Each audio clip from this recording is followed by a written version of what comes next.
My name is Matt Akers, and I serve as Special Assistant to the President at the University of Akron for Government Relations, and then I'm also Associate Director at the Ray C. Bliss Institute of Applied Politics.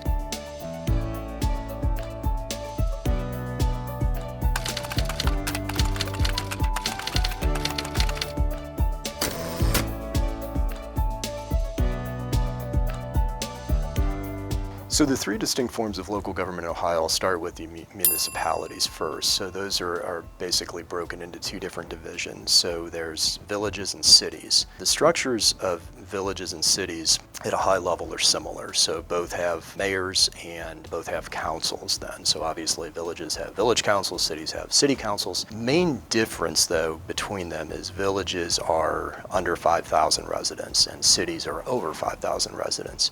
In Ohio we have about 250 cities around the state. Villages we have almost close to 700. Another form of local government in Ohio are the townships. And the townships, there are over 1,300 townships in Ohio. And those are generally governed by 3 trustees and a fiscal officer, and each of those are elected for 4-year terms. Townships provide a variety of services, so they are often focused on those unincorporated municipality locations, so outside of cities and villages, and so they're providing services such as road maintenance, some police and fire. They will do cemetery maintenance, all types of services like that. Final form of local government are the county governments.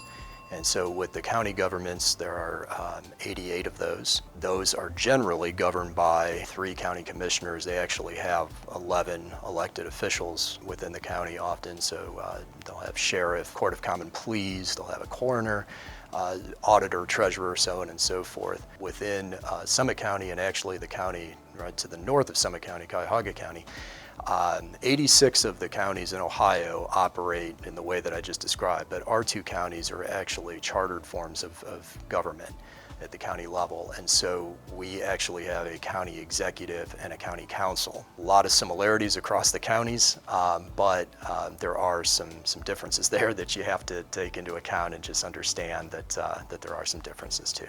If you are puzzled, that's okay. It is a complicated government structure, local government structure in Ohio, and the Secretary of State's office has a listing of all the cities, villages, townships, and counties. They will note if they have a chartered or a statutory form of government.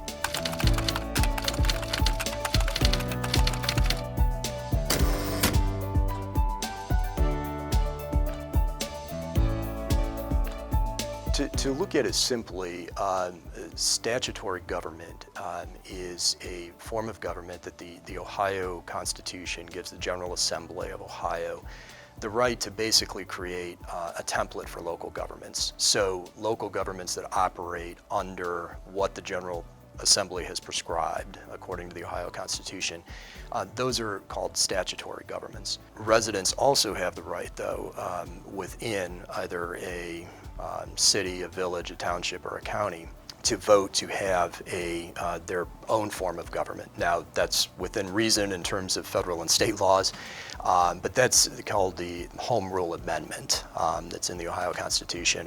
Statutory form of government for the counties, most of them basically go with that statutory form, but voters and residents in Summit and Cuyahoga both wanted a chartered form of county government, so it does differ from the other types of government. So again, going back to that notion that Ohio local governments are complex, we have both those statutory and chartered forms of government in Ohio at the local level.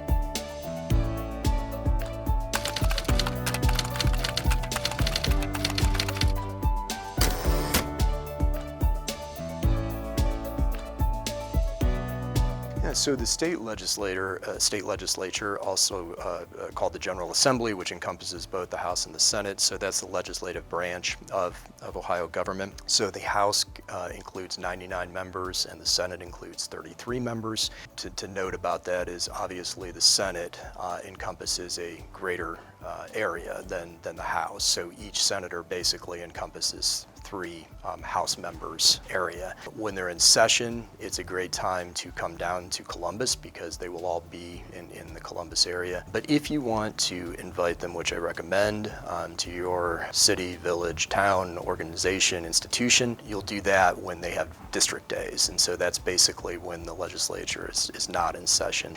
The other thing to look at that kind of marks time for the legislature, if you will, are the budgets. So there's the operating budget. So that provides operating funds for various government agencies. And then there's also what's coming up right now is the capital budget. When members are working on an issue like redistricting, that might take away a little bit of time and energy from legislation or the capital budget. Another huge thing that you have to know the timing of is elections, because when you get into election season, you could be preparing to talk to members about specific legislation and everything. Well, they may be in campaign mode by that time, understandably. So just being sensitive to their time frame. So going back to both the operating budget and the capital budget, controlling board is made up of members of the General Assembly, and basically what the controlling board allows is for adjustments to the budget after the budget has been passed, so that state institutions and agencies often go to the controlling board to make a request for funding, possibly to transfer funds from one account to another.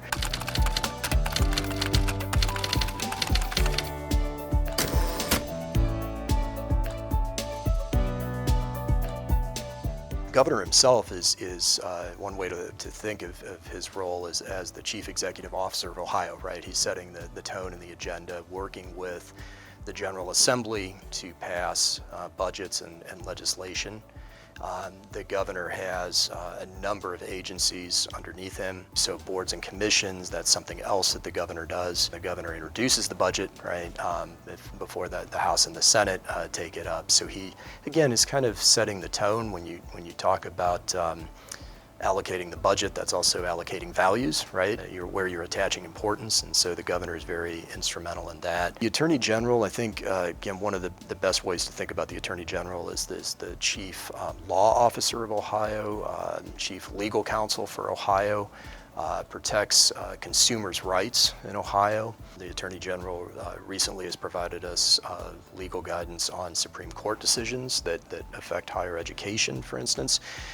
So that office is very important in terms of being the chief law enforcement officer, helping with statewide investigations. Attorney General is central to providing police training throughout Ohio. The BCI, which in one sense you can look at that as the state FBI, the Attorney General also oversees that and again helps do those statewide investigations that may be needed of local law enforcement. So the auditor has a huge job in Ohio. I believe there are almost 6,000 organizations that the auditor is responsible for making sure that they are using taxpayer money and funds properly. Some of the same organizations that we've talked about previously, so cities, villages, townships, counties, the auditor can audit all of those. The auditor can audit public universities. So the treasurer, one way to think about the treasurer is the chief investment officer for Ohio. So the treasurer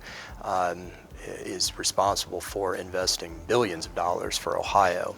So he is really looking at how to maximize accounts in Ohio in order to grow Ohio's economic future. He is able to use the financial resources that he has and the investment he has with state of Ohio funds in order to help a whole variety of government institutions across Ohio, state agencies, to maximize their finances. So the Secretary of State, I think a number of people are aware that the Secretary of State oversees elections in Ohio and makes sure that elections run smoothly, make sure that they're fair. That's really based around those 88 county board of elections. Secretary of State oversees all of that while allowing local control up to a point, if you will, but also oversees all of that election process. The other part of the Secretary of State's job that I think that some people aren't as aware of, he also provides basically articles of incorporation for businesses in Ohio.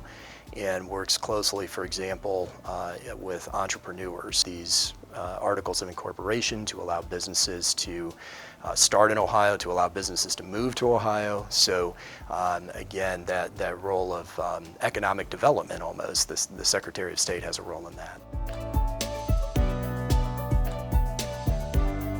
One thing I think in this general field, if I can call it, of government relations, for instance, the importance of relationships, get to know people, get to know staff in other offices, get to know elected officials. I think making those connections with the other elected officials and staff are essential. And some of the organizations, there are many other organizations that can help with that.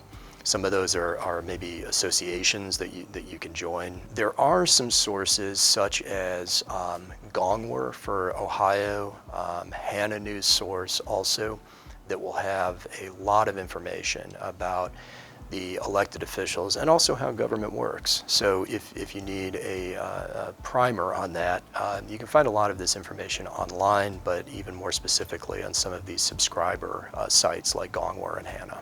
But really try to get out there as much as possible, and maybe it is using the Ohio channel to watch the controlling board. You can watch the controlling board on the Ohio channel. You can watch the General Assembly. You can watch Governor's press conference. So there are a lot of resources like that, but I do think that you need to get out there, you need to witness it yourself, and again, you need to develop that network of people.